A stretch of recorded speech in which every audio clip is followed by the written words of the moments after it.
dit prophète Joël, comment cette femme priait à l'église, craint Dieu, comment elle est morte avec une maladie lancée par les sorcières? J'ai répondu à la personne, pour le cas de cette femme, elle n'a pas eu la force spirituelle nécessaire pour résister au type de sorcier qu'il y a dans sa tribu. C'est-à-dire que le mariage n'est jamais une réalité neutre. Soit l'autre vous attire de son côté, soit vous l'attirez de votre côté.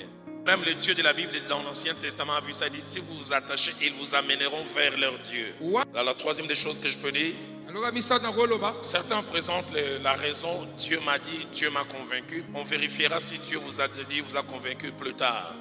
Mais deux choses que j'ai vues, la plupart qui ont dit que Dieu les a convaincus, quand ça n'a pas marché, ils ont souffert terriblement. Prophétiser sur la nation peut te conduire en prison. Adresser un message public au chef de l'État peut également te conduire en prison. Seigneur, je suis resté seul, on a tué tous tes prophètes. Elle dit non, tu n'es pas le seul. Il y a 7000 qui ne se sont pas prosternés devant Baal. Ce n'est pas parce que Dieu t'a placé dans les jardins que tu peux manger le fruit. Tout est permis, mais tout n'est pas utile. Mais si tu manges le fruit, tu ne sais pas que beaucoup de gens mourront derrière toi. Ce n'est pas parce que tu as reçu le message que la ligne et les étoiles se prosternent devant toi que tu peux coucher avec la femme de Potiphar. Il faut que le prédicateur, pour le cas du prédicateur, il doit être encadré, formé, enseigné sur le plan théologique. On doit l'amener dans les domaines de la révélation de la parole de Dieu.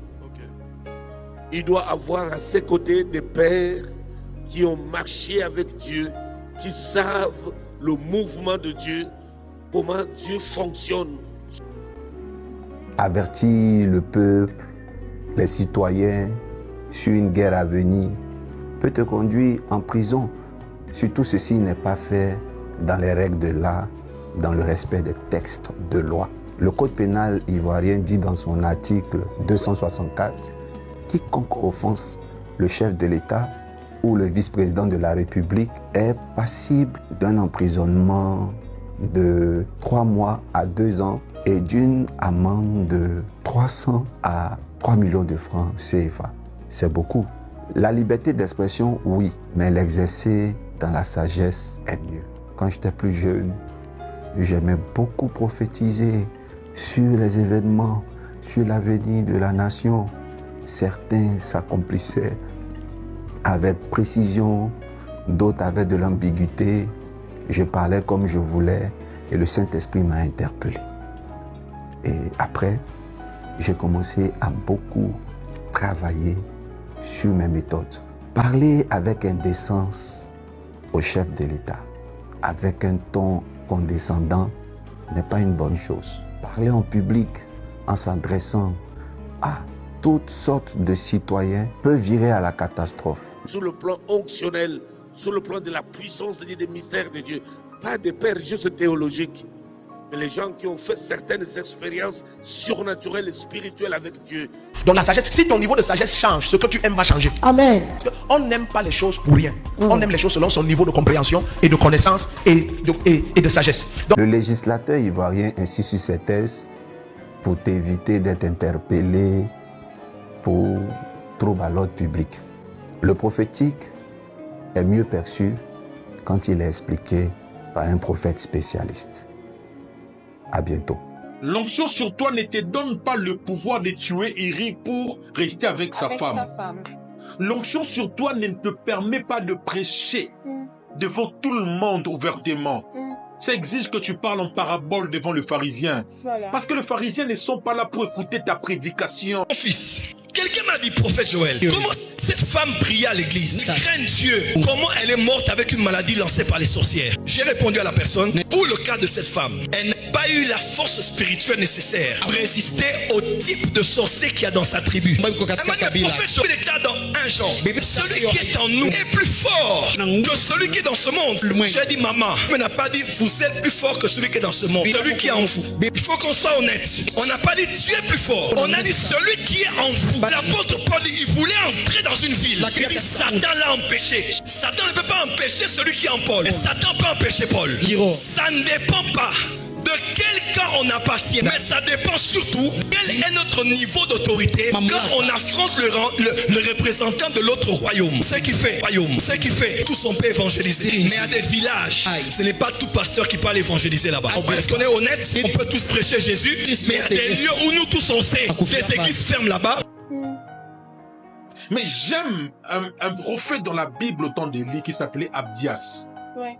Vous connaissez la femme dont la Bible dit le créancier était venu pour prendre ses filles. Oui. Parce que son mari craignait Dieu. Exactement. Le mari en question s'appelait Abdias. Okay. Abdias, il a gardé le prophète parce que Jézabel avait exterminé tout le prophète. Mais c'est Abdias qui a gardé certains prophètes. Je comprends bien. Donc je comprends que l'onction sur nous ne nous donne pas l'autorité de faire tout ce que nous voulons. L'onction sur nous ne nous oblige pas de chasser Pierre parce que Satan l'a inspiré. Ma question elle est par rapport à des célibataires qui sont des futurs parents demain, qui vont fonder un foyer bientôt.